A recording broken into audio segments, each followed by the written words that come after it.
ఇక ఒక ఫార్ములా ఎంచుకున్నారు, ప్రైవేటైజేషన్. ప్రతిదీ కూడా ఆయన అధికారంలోకి వస్తే, జనరల్గా ఏ ముఖ్యమంత్రి అయినా కూడా అధికారంలోకి వస్తే అక్కడ ఉన్నటువంటి ఆ గవర్నమెంట్ సెక్టార్ని, పబ్లిక్ సెక్టార్ని స్ట్రెంగ్తెన్ చేయాలి, ఆ పబ్లిక్ సెక్టార్ని బాగా చూసుకోవాలి, ఇంకా కావాల్సినటువంటి అన్ని విధాలుగా ఆ చక్కటి అడ్మినిస్ట్రేషన్ ఇవ్వాలి, ఉన్నటువంటి ఆ గవర్నమెంట్ సెక్టర్ని స్ట్రెంగ్తెన్ చేస్తూ ముందుకు వెళ్ళాలని చెప్పేసి అడ్మినిస్ట్రేషన్ ముందుకు వెళ్తుంది. కానీ చంద్రబాబు నాయుడు గారు అధికారంలోకి వస్తే మాత్రం అది చాలా డిఫరెంట్గా ఉంటుంది, రివర్స్గా ఉంటుందనే చెప్పాలి. ఎందుకనంటే ఆయన పబ్లిక్ సెక్టర్ని కిల్ చేయాలి, పబ్లిక్ సెక్టర్ని చంపేయాలి, ప్రైవేట్ సెక్టర్ని ఎంకరేజ్ చేయాలి. ఇది చంద్రబాబు నాయుడు గారి ఫిలాసఫీ. అందుకే అంటా ఉన్నాను, చంద్రబాబు నాయుడు గారి నైజం ఎప్పుడు కూడా ఈ ప్రైవేటైజేషన్ అనేటువంటి ఒక ఫార్ములాలో ముందుకు వెళ్తూ ఉంటారు. అదే మనం ఇక్కడ కూడా చూస్తూ ఉన్నాము. ఎందుకంటే చంద్రబాబు నాయుడు గారు అనే వ్యక్తి he is pro private, not pro poor. ఎందుకని అంటున్నా అంటే, ఎప్పుడైనా వారి మాటల్లో మనం చూస్తూ ఉంటాము, నేను సంపద సృష్టిస్తా అంటారు.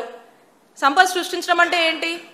ఇక్కడ ఉన్నటువంటి ఈ పేదవాళ్ళని కావచ్చు, రైతులను కావచ్చు, మరి ప్రభుత్వ రంగంలో ఉన్నటువంటి అన్ని డెవలప్మెంట్స్ని కావచ్చు, అన్నీ కూడా ఏదైతే ఈ ప్రజల తాలూకా ఆస్తులు, ప్రభుత్వంలోని ఆస్తులన్నీ కూడా ప్రైవేట్ వాళ్ళకు అప్పచెప్పడము, వాళ్ళు సొమ్ము చేసుకోవడం అనేదే సంపద సృష్టించడం. చంద్రబాబు నాయుడు గారి ఉద్దేశం అదే.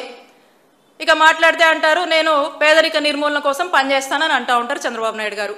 పేదరిక నిర్మూలన కోసం కాదు, పేదలనే నిర్మూలించేందుకు చంద్రబాబు నాయుడు గారు పనిచేస్తారు. అదే మనకు స్పష్టంగా అర్థమవుతుంటుంది. ఇక ఇప్పటి పరిస్థితి ఏంటి, ఈ రాష్ట్ర పరిస్థితి ఏంటి అనేది పక్కన పెట్టి, చంద్రబాబు నాయుడు గారు ఎప్పుడు కూడా విజన్ 2047, 2057 అని చెప్పేసి ఇక ఏవో ఎలివేషన్లు వేసుకొని ఎక్కడ లేని ప్రెజెంటేషన్లు అన్నీ తెచ్చి ఎప్పటి గురించో చెప్తాడు. ఈరోజు పరిస్థితి ఏంటి, ఈరోజు ఈ రాష్ట్రంలో పరిస్థితి ఏంటి, రాష్ట్రానికి అవసరమైనటువంటి ప్రాజెక్టులు ఏంటి, ఈ రాష్ట్ర ప్రజలకు ఏం కావాలి, రాష్ట్ర ప్రజల బాధలు ఏంటి, రాష్ట్ర ప్రజలకు కావాల్సినటువంటి అవసరాలు ఏంటి అనే దాని మీద ఏమాత్రం కూడా చంద్రబాబు నాయుడు గారికి చిత్తశుద్ధి ఉండదు. చంద్రబాబు నాయుడు గారికి ఇవేవి కూడా అవసరం లేనటువంటి అంశాలు. ఎంతసేపు ప్రైవేటైజేషన్ లేదా ఇక ప్రొజెక్టెడ్ విజన్ గురించి, వాటికి సంబంధించినటువంటి ఎలివేషన్ల గురించే ఆయన ఎంతసేపు కూడా ఫోకస్ చేస్తూ ముందుకు వెళ్ళటం మనం చూస్తూ ఉన్నాం. మేము అదే అడుగుతూ ఉన్నాము. ఇప్పుడున్నటువంటి ఈ విశాఖ స్టీల్ ప్లాంట్ ప్రైవేటైజేషన్ అనేటువంటి అంశం గురించి అసలు మీరు చెప్పగానే మీరు ఈ వైట్ ఎలిఫెంట్ అది ఇది అని చెప్పేసి మీ ఇన్సైడ్ మీ మైండ్ సెట్లో ఉన్నటువంటి ప్రైవేట్ ప్రజలతో దీని ప్రైవేటీకరణకు వ్యతిరేకమని మాట్లాడాడు. ఇప్పుడు వచ్చేసి మరొక వైట్ ఎలిఫెంట్ థియరీ అని చెప్పేసి మళ్ళీ దాన్ని ప్రైవేటైజేషనే తన అభిప్రాయంగా ఒక థియరీని తీసుకొచ్చి దాన్ని ఈ విధంగా మాట్లాడుతూ ఇవే ఆయుధాలు కేంద్రానికి అందిస్తున్నాడు. అంటే చంద్రబాబు నాయుడు గారే ఈ విశాఖ స్టీల్ ప్లాంట్కి ఉరేస్తూ మరి ఆ ఉరితాడిని ఆయుధంగా ఆ కేంద్ర ప్రభుత్వానికి అందజేస్తూ ఇక మీరు లాగండి చచ్చిపోద్ది ఈ విశాఖ స్టీల్ ప్లాంట్ అని చెప్పకనే చెప్తా ఉన్నాడు. అదే ఈ వైట్ ఎలిఫెంట్ థియరీగా మనకు అర్థమవుతా ఉంది. మీరు చూసినట్టయితే మా నాయకుడు జగన్మోహన్ రెడ్డి గారు 2021లో నరేంద్ర మోడీ గారికి ఈ విశాఖ స్టీల్ ప్లాంట్ పట్ల మా నాయకుడు జగన్మోహన్ రెడ్డి గారికి ఉన్న చిత్తశుద్ధి మీకు చెప్తాను. జగన్మోహన్ రెడ్డి గారు నరేంద్ర మోడీ గారికి లేఖ రాసి, ఈ లేఖలో స్పష్టంగా వారు ఏమన్నారంటే, ప్రైవేటుకు వద్దు, విశాఖ ఉక్కుపై ప్రధాని మోదీకి నాటి సీఎం జగన్మోహన్ రెడ్డి గారి లేఖ. రాష్ట్రానికే అది ఆభరణం, దాన్ని కాపాడుకుంటాం. సంస్థ పునరుద్ధరణకు ప్రత్యామ్నాయ మార్గాలు చూడాలి. కేంద్రంతో కలిసి పనిచేయడానికి మా ప్రభుత్వం సిద్ధంగా ఉంది. దీర్ఘకాలం పోరాడి సాధించుకున్న ప్లాంటు ఇది 2002 నుంచి 2015 వరకు సంస్థ లాభాల్లోనే ఉంది. సొంత గన్ను లేకపోవడం, వ్యయం పెరగడంతో లాభాలు తగ్గాయి. పెట్టుబడులు ఉపసంహరణ కన్నా అండగా ఉండి చేయూతనివ్వండి. ప్లాంట్ తప్పకుండా లాభాల బాట పడుతుంది. సొంత గనులు కేటాయిస్తే ఉత్పత్తి వ్యయం తగ్గుతుంది. రుణాలను ఈక్విటీలుగా మారిస్తే వడ్డీ భారం ఉండదు అని చెప్పి ఇలాంటి కీలకమైనటువంటి అంశాలన్నీ కూడా మరి మా నాయకుడు జగన్మోహన్ రెడ్డి గారు ఆనాడు ప్రధానమంత్రి మోడీ గారికి ఈ లేఖ రాసి, ఇంకా మేము ఏదన్నా కొన్ని అంశాల్లో సపోర్ట్గా ఉన్నాము. అయినప్పటికీ కూడా ఈరోజు మీరు పొత్తులో ఉండి కూడా ఈరోజు మీరు కేంద్రానికి ఏం సంకేతాలు పంపిస్తున్నారు? విశాఖ స్టీల్ ప్లాంట్ని ఈరోజు చంపే ప్రయత్నం చంద్రబాబు నాయుడు గారు చేస్తున్నారు. అదే మా నాయకుడు జగన్మోహన్ రెడ్డి గారికి ఒక దమ్మున్న నాయకుడు, ఒక చిత్తశుద్ధి ఉన్నటువంటి నాయకుడు, ఆంధ్రుల హక్కు, ఆంధ్రుల ఊపిరిగా ఉన్నటువంటి ఈ విశాఖ ఉక్కుని కాపాడుకుందాం, ఈ స్టీల్ ప్లాంట్ ప్రాజెక్ట్ని కాపాడుకుందామని అన్ని విధాలుగా ప్రయత్నం చేసి పలుసార్లు దీని గురించి ఫాలో అప్ చేస్తూనే ఉన్నారు. అలాగే అంతేకాదు ఈ లేఖనే కాదు, ప్రధాని మోడీ గారు వచ్చినప్పుడు విశాఖలో జరిగినటువంటి ఒక సభలో కూడా ఈ వైజాగ్ స్టీల్ ప్లాంట్ని ప్రైవేటీకరించొద్దని, ఆ విషయంలో తన యొక్క రిక్వెస్ట్ని సానుకూలంగా స్పందించాలని కోరారు. అలాగే తమకు రాష్ట్ర ప్రయోజనాలే ముఖ్యమని జగన్మోహన్ రెడ్డి గారు ఆ సభలో కూడా చెప్పడం జరిగింది.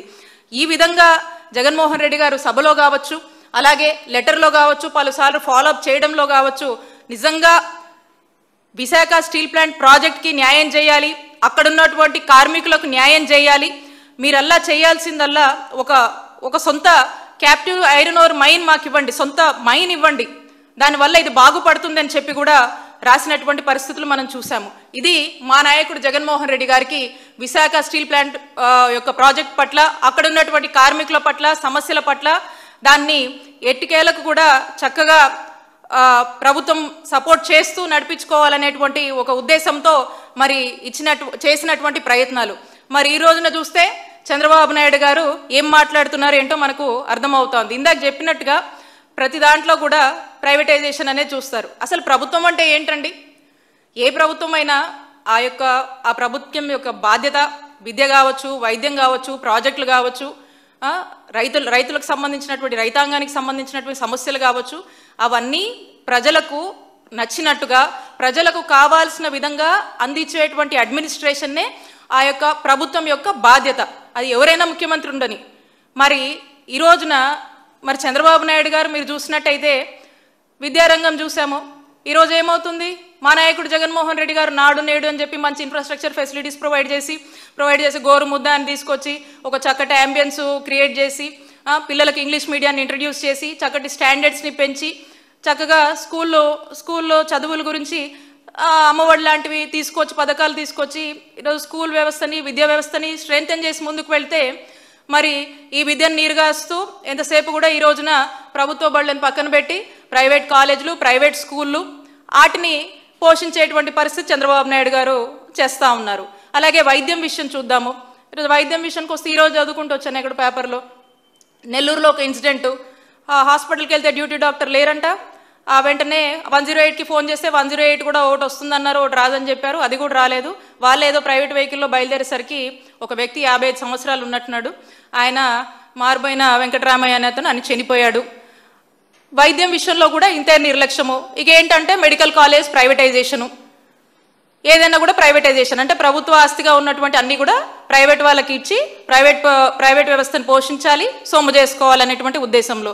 ఇక ప్రాజెక్టుల విషయానికి వస్తే చూస్తూ ఉన్నాం. ఈ విశాఖ స్టీల్ ప్లాంటే, దీన్ని ప్రైవేట్ పరం చేయాలి, ప్రైవేటైజేషన్ చేయాలి. ఎందుకంటే ఇప్పుడు ఇవన్నీ భారం అవుతుందని చెప్పి ఈ కథలన్నీ చెప్పుకుంటూ మరి వస్తున్నటువంటి పరిస్థితి.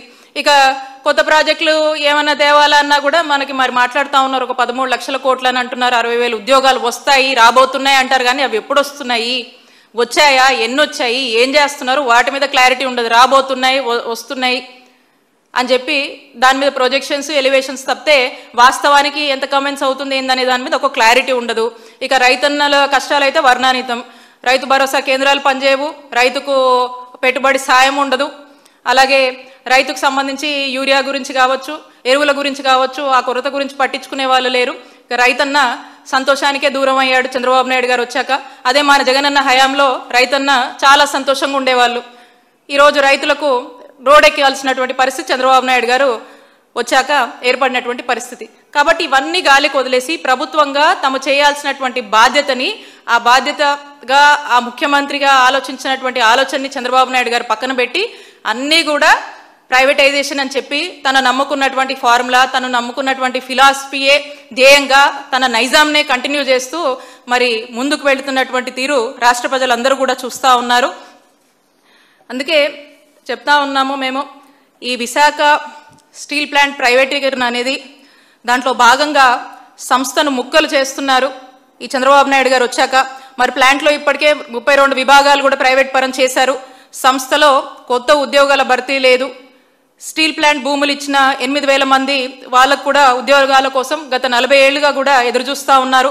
మరోవైపు స్టీల్ ప్లాంట్ కార్మికుల యాజమాన్యం జీతాలు కూడా బకాయి పడినటువంటి పరిస్థితులు ఉన్నాయి. మరి టీడీపీ కూటమి వైఖరితో ప్రత్యక్షంగా దాదాపు 20,000 మంది రెగ్యులరు, కాంట్రాక్ట్ ఉద్యోగులకు అన్యాయం జరుగుతుండగా పరోక్షంగా లక్షలాది మందిపై ఈ ప్రభావం చూపుతుంది. కేంద్రంతో కుమ్మక్కై ఆంధ్ర హక్కు అయినటువంటి విశాఖ ఉక్కును కళ్ళెదుటే ఉరితీస్తున్నారు. ఇప్పటికే నేను చెప్పాను ఇందాక 32 మంది ప్రాణ త్యాగాలతో మరి ఏర్పడినటువంటి ఈ విశాఖ స్టీల్ ప్లాంట్ ఇకనైనా ఈ టీడీపీ కూటమి ప్రభుత్వం మరి తమ వైఖరి మార్చుకొని ఈ విశాఖ స్టీల్ ప్లాంట్ని కాపాడాలని మేమంతా కూడా డిమాండ్ చేస్తూ ఉన్నాము.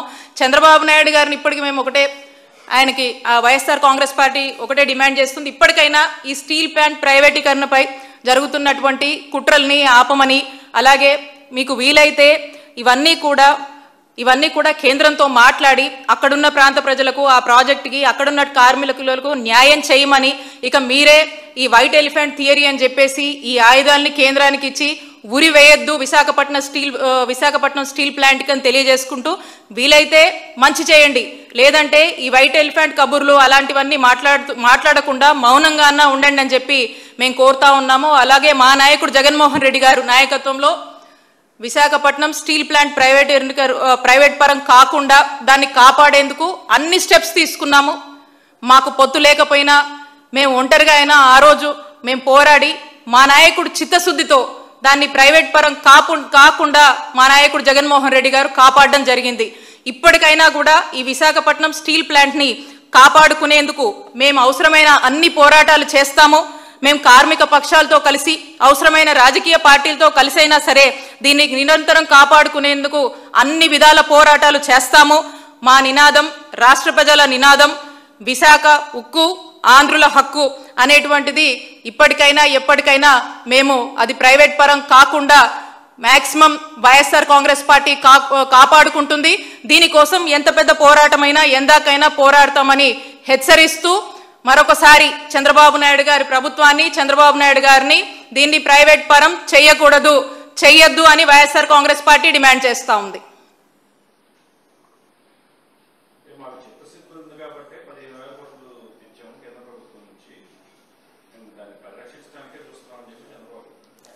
మరి ఏం చేశారు ఆ డబ్బులు? ఎవరికి ఇచ్చారు? ఇప్పుడు కార్మికులకు జీతాలు ఇవ్వాలి, మరి వాళ్ళ సంక్షేమము దాని మీద ఆధారపడినటువంటి వారి కుటుంబ సభ్యులు, మరి ఇదంతా భారం అని చెప్పి ఈ వైట్ ఎలిఫెంట్ కథ ఎందుకు చెప్తున్నారు? దాన్ని బట్టే మనకు అర్థమవుతుంది కదా మనసులో ఏముందో అని చెప్పేసి. ఏదో ఒక ఉద్దేశం ఉంది కాబట్టే ఇష్టం వచ్చినట్టుగా ఒక విలేకరి జర్నలిస్టు ఆయన ఒక ప్రశ్న వేస్తే దాని మీద ఎట్లా పడితే బెదరగొట్టి అట్లా మాట్లాడినటువంటి ఆయన వైనము, అలాగే ఎన్నికల ముందు చెప్పినటువంటి స్టాండ్ ఒకటి, ఈరోజు మాట్లాడుతున్నటువంటి స్టాండ్ని బట్టే ఆయనకు చిత్తశుద్ధి లేదు చంద్రబాబు నాయుడు గారు కనుక మనకు స్పష్టం అవుతా ఉంది.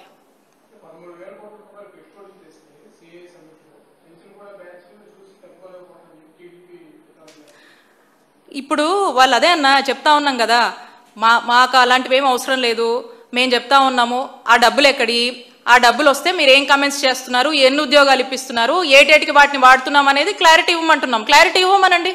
దాని మీద వాళ్ళు క్లారిటీ ఇవ్వట్లేదు. ఇవ్వకుండా దీన్ని ప్రైవేట్ పరం చేద్దామని వాళ్ళ యొక్క మనసులో ఉన్నటువంటి ఆలోచనని ఏ విధంగా వెలబుచ్చుతున్నారో మనం చూస్తున్నాము. ప్రతి దాంట్లో చూస్తున్నాము. ఇందాక చెప్పాను, మెడికల్ కాలేజీలు ప్రైవేటీకరణ, ఏదన్నా ఒక డెవలప్మెంట్ ప్రభుత్వ రంగంలో ప్రజల ఆస్తులు ఉన్నాయన్నీ కూడా ప్రైవేటైజేషన్ చేయాలి, స్కూళ్ళు ప్రైవేటైజేషన్ చేయాలి, దేంట్లో అయినా కూడా ప్రైవేటైజేషన్ చేసి సొమ్ము చేసుకొని ప్రైవేట్ రంగాన్ని పోషించాలి, గవర్నమెంట్ సెక్టర్ని కిల్ చేయాలి, పబ్లిక్ సెక్టర్ని కిల్ చేయాలనే అంశం మీద వెళ్తా ఉన్నారు. కాబట్టి వాళ్ళు దేనికి ఖర్చు పెడుతున్నారు, ఎంతమందికి ఇంకా బకాయిలు చాలా ఉన్నాయి, ఉద్యోగాలకు జీతాలు చాలా ఇవ్వాల్సినటువంటి అవసరం ఉంది, దేనికి ఎంత ఇచ్చారు, ఏం చేస్తున్నారు అనేది క్లారిటీ ఇవ్వమని అడుగుతా ఉన్నాం.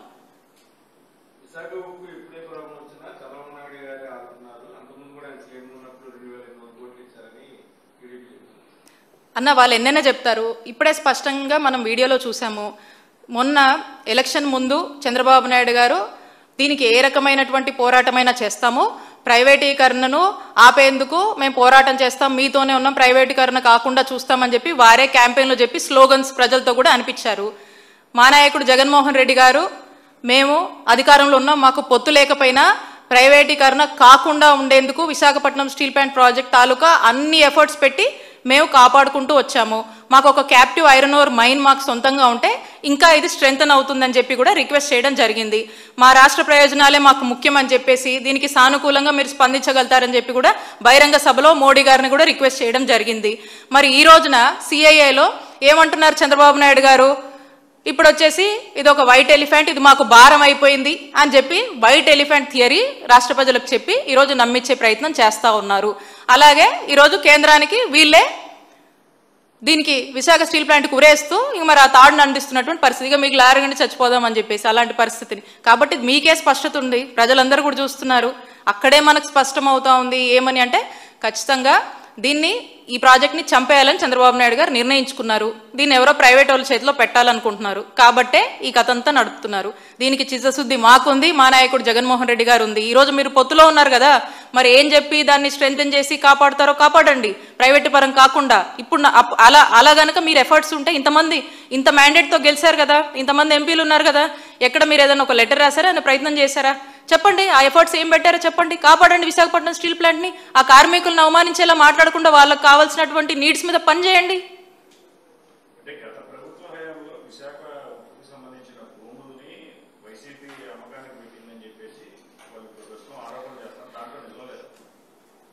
మళ్ళీ చెప్తా ఉన్నాను, విశాఖ స్టీల్ ప్లాంట్కి సంబంధించి అన్ని విధాలుగా మీరు అంటున్నటువంటి భూములు కావచ్చు, లేకపోతే ఇంకోటి కావచ్చు, కార్మికుల సమస్య కావచ్చు, విశాఖపట్నం స్టీల్ ప్లాంట్ ప్రాజెక్టు గురించి కావచ్చు, అన్ని విధాలుగా కూడా జగన్మోహన్ రెడ్డి గారు చాలా కమిటెడ్గా పనిచేశారు.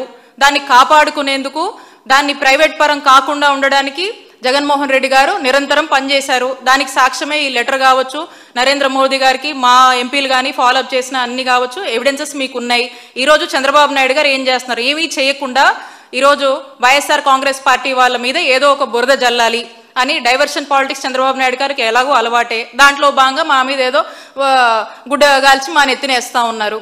కానీ అది కరెక్ట్ కాదు. ప్రజలకు అన్ని విషయాలు తెలుసు. అంతెందుకు మొన్న విశాఖపట్నం వచ్చినప్పుడు కూడా జగన్మోహన్ రెడ్డి గారికి స్టీల్ ప్లాంట్ బాధితులు అందరూ కూడా కలిసి ఒక రిప్రజెంటేషన్ ఇచ్చి మళ్ళీ మొన్న కూడా మా నాయకుడు జగన్మోహన్ రెడ్డి గారు మేమున్నంత వరకు కూడా మీకు ఇబ్బంది లేకుండా చూసుకున్నాము, అయినా మేము ప్రతిపక్ష పార్టీగా మా పోరాటం కంటిన్యూస్ నిరంతరంగా మీకోసం పోరాడతాము, మీకు వెన్నంటే ఉంటామని భరోసా కూడా ఇవ్వడం జరిగింది. అందరూ చూశారు. ఇంకా కూడా వాళ్ళు మాట్లాడుతున్నారంటే ఇక వాళ్ళ విఘ్నతకే వదిలేయాలి. రెండు, ప్రజలు వాస్తవాలు చూస్తూ ఉన్నారు. వాస్తవాలన్నీ ప్రజలకు అర్థమవుతా ఉంది. కమిట్మెంట్ ఎవరికి ఉంది?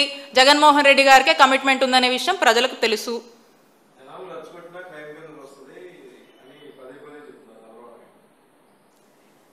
ఇంక వాళ్ళు ఏదైనా చెప్తారన్నా, ఎందుకంటే అదే చెప్తున్నా కదా, గుడ్డ కాల్చి నెత్తి మీద వేయడమే కదా, పోయేదేముంది వాళ్ళకి? వాళ్ళు ఎలాగో చేయరు.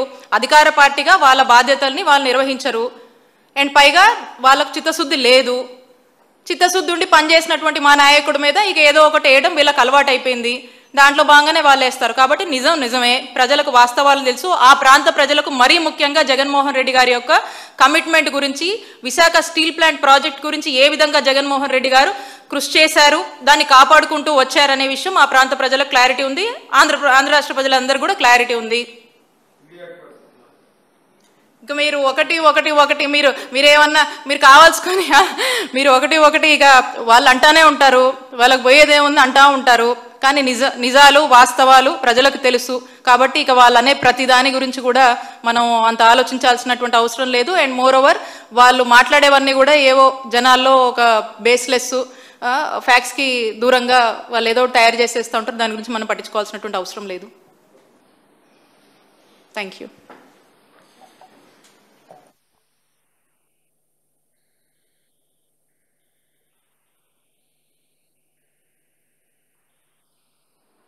మాకు అర్థమైందైతే ఇది. ఇంకేదన్నా ఉంటే మీరు చెప్పండి.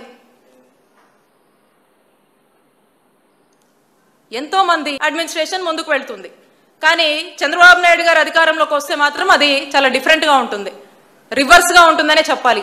ఎందుకనంటే ఆయన పబ్లిక్ సెక్టర్ని కిల్ చేయాలి, పబ్లిక్ సెక్టర్ని చంపేయాలి, ప్రైవేట్ సెక్టర్ని ఎంకరేజ్ చేయాలి. ఇది చంద్రబాబు నాయుడు గారి ఫిలాసఫీ. అందుకే అంటా ఉన్నాను, చంద్రబాబు నాయుడు గారి నైజం ఎప్పుడు కూడా ఈ ప్రైవేటైజేషన్ అనేటువంటి ఒక ఫార్ములాలో ముందుకు వెళ్తూ ఉంటారు. అదే మనం ఇక్కడ కూడా చూస్తూ ఉన్నాము. ఎందుకంటే చంద్రబాబు నాయుడు గారు అనే వ్యక్తి he is pro private, not pro poor. ఎందుకని అంటున్నా అంటే ఎప్పుడైనా వారి మాటల్లో మనం చూస్తూ ఉంటాము, నేను సంపద సృష్టిస్తా అంటారు. సంపద సృష్టించడం అంటే ఏంటి? ఇక్కడ ఉన్నటువంటి ఈ పేదవాళ్ళని కావచ్చు, రైతులను కావచ్చు, మరి ప్రభుత్వ రంగంలో ఉన్నటువంటి అన్ని డెవలప్మెంట్స్ని కావచ్చు, అన్నీ కూడా ఏదైతే ఈ ప్రజల తాలూకా ఆస్తులు, ప్రభుత్వంలోని ఆస్తులన్నీ కూడా ప్రైవేట్ వాళ్ళకు అప్పచెప్పడము, వాళ్ళు సొమ్ము చేసుకోవడం అనేదే సంపద సృష్టించడం చంద్రబాబు నాయుడు గారి ఉద్దేశం అదే. ఇక మాట్లాడితే అంటారు నేను పేదరిక నిర్మూలన కోసం పనిచేస్తానని అంటూ ఉంటారు చంద్రబాబు నాయుడు గారు. పేదరిక నిర్మూలన కోసం కాదు, పేదలనే నిర్మూలించేందుకు చంద్రబాబు నాయుడు గారు పనిచేస్తారు. అదే మనకు స్పష్టంగా అర్థమవుతుంటుంది. ఇక ఇప్పటి పరిస్థితి ఏంటి, ఈ రాష్ట్ర పరిస్థితి ఏంటి అనేది పక్కన పెట్టి చంద్రబాబు నాయుడు గారు ఎప్పుడు కూడా విజన్ 2047 2057 అని చెప్పేసి ఇక ఏవో ఎలివేషన్లు వేసుకొని ఎక్కడ లేని ప్రెజెంటేషన్లు అన్ని తెచ్చి ఎప్పటి గురించో చెప్తాడు. ఈ రోజు పరిస్థితి ఏంటి, ఈ రోజు ఈ రాష్ట్రంలో పరిస్థితి ఏంటి, రాష్ట్రానికి అవసరమైనటువంటి ప్రాజెక్టులు ఏంటి, ఈ రాష్ట్ర ప్రజలకు ఏం కావాలి, రాష్ట్ర ప్రజల బాధలు ఏంటి, రాష్ట్ర ప్రజలకు కావాల్సినటువంటి అవసరాలు ఏంటి అనే దాని మీద ఏమాత్రం కూడా చంద్రబాబు నాయుడు గారికి చిత్తశుద్ధి ఉండదు. చంద్రబాబు నాయుడు గారికి ఇవేవి కూడా అవసరం లేనటువంటి అంశాలు. ఎంతసేపు ప్రైవేటైజేషన్ లేదా ఇక ప్రొజెక్టెడ్ విజన్ గురించి వాటికి సంబంధించినటువంటి ఎలివేషన్ల గురించే ఆయన ఎంతసేపు కూడా ఫోకస్ చేస్తూ ముందుకు వెళ్ళటం మనం చూస్తూ ఉన్నాం. మేము అదే అడుగుతా ఉన్నాము. ఇప్పుడున్నటువంటి ఈ విశాఖ స్టీల్ ప్లాంట్ ప్రైవేటైజేషన్ అనేటువంటి అంశం గురించి అసలు మీరు చెప్పగానే మీరు ఈ వైట్ ఎలిఫెంట్ అది ఇదని చెప్పేసి మీ ఇన్సైడ్ మీ మైండ్ సెట్లో ఉన్నటువంటి ప్రైవేటైజేషన్ని మీరు రబ్ చేసే పని చేస్తూ ఉన్నారు. అదే మాకు స్పష్టం అవుతా ఉంది. ఎందుకంటే మనము రీసెంట్గా చూసాము సిఏఏ సమ్మిట్ ప్రెస్ మీట్లో చంద్రబాబు నాయుడు గారు ఏం మాట్లాడారో మనకు అర్థమవుతుంది. ఒకసారి ప్లే చేయమ్మా.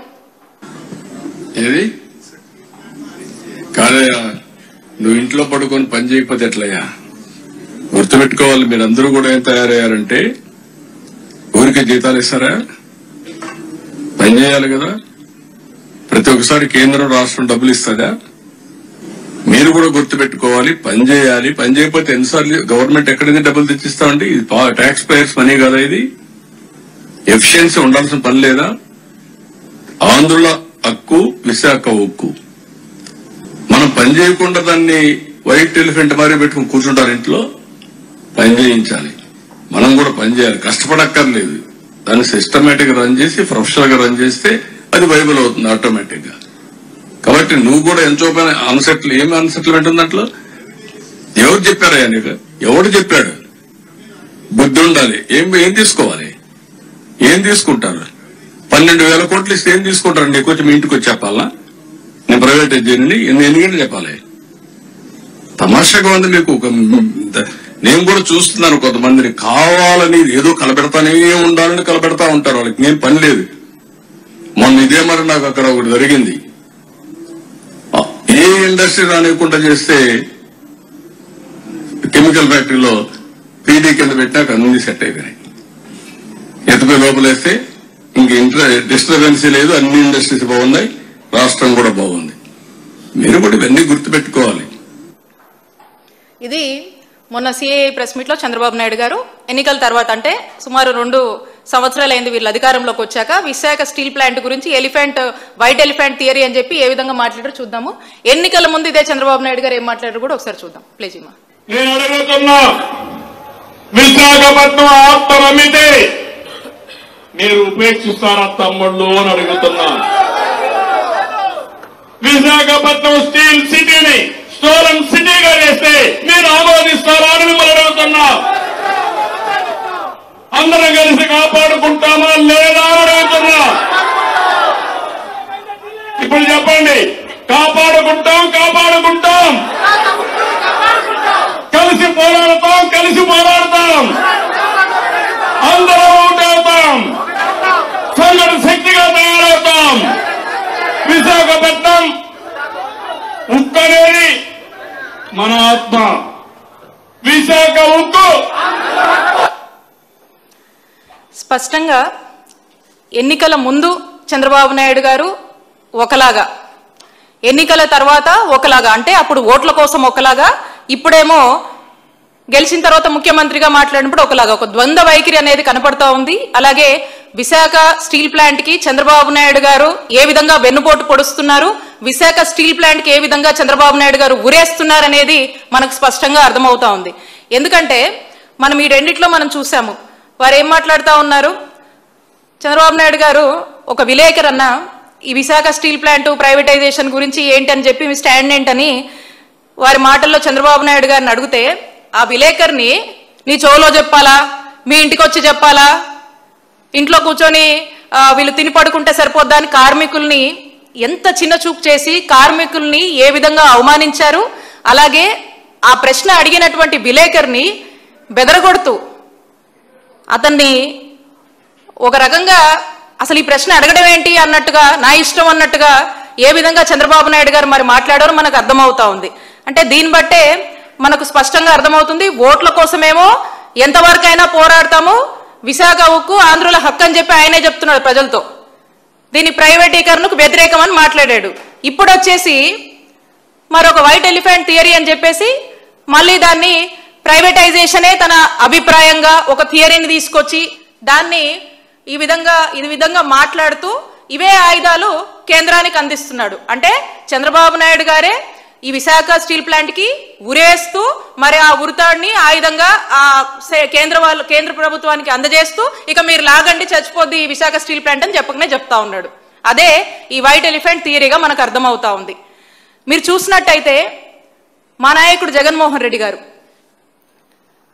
2021లో నరేంద్ర మోడీ గారికి ఈ విశాఖ స్టీల్ ప్లాంట్ పట్ల మా నాయకుడు జగన్మోహన్ రెడ్డి గారికి ఉన్న చిత్తశుద్ధి మీకు చెప్తాను. జగన్మోహన్ రెడ్డి గారు నరేంద్ర మోడీ గారికి లేఖ రాసి ఈ లేఖలో స్పష్టంగా వారు ఏమన్నారంటే, ప్రైవేటుకు వద్దు, విశాఖ ఉక్కుపై ప్రధాని మోదీకి నాటి సీఎం జగన్మోహన్ రెడ్డి గారి లేఖ. రాష్ట్రానికే అది ఆభరణం, దాన్ని కాపాడుకుంటాం. సంస్థ పునరుద్ధరణకు ప్రత్యామ్నాయ మార్గాలు చూడాలి. కేంద్రంతో కలిసి పనిచేయడానికి మా ప్రభుత్వం సిద్ధంగా ఉంది.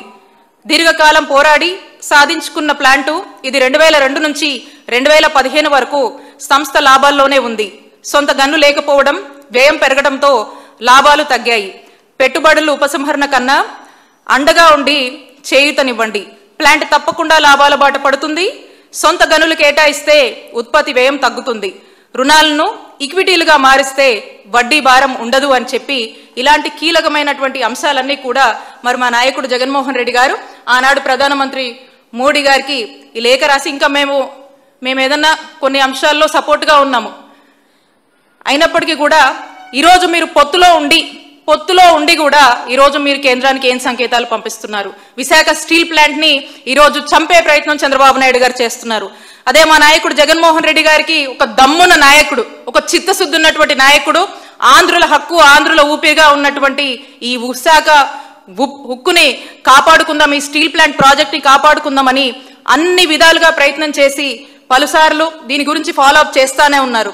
అలాగే అంతేకాదు, ఈ లేఖనే కాదు, ప్రధాని మోడీ గారు వచ్చినప్పుడు విశాఖలో జరిగినటువంటి ఒక సభలో కూడా ఈ వైజాగ్ స్టీల్ ప్లాంట్ ని ప్రైవేటీకరించొద్దని ఆ విషయంలో తన యొక్క రిక్వెస్ట్ ని సానుకూలంగా స్పందించాలని కోరారు. అలాగే తమకు రాష్ట్ర ప్రయోజనాలే ముఖ్యమని జగన్మోహన్ రెడ్డి గారు ఆ సభలో కూడా చెప్పడం జరిగింది.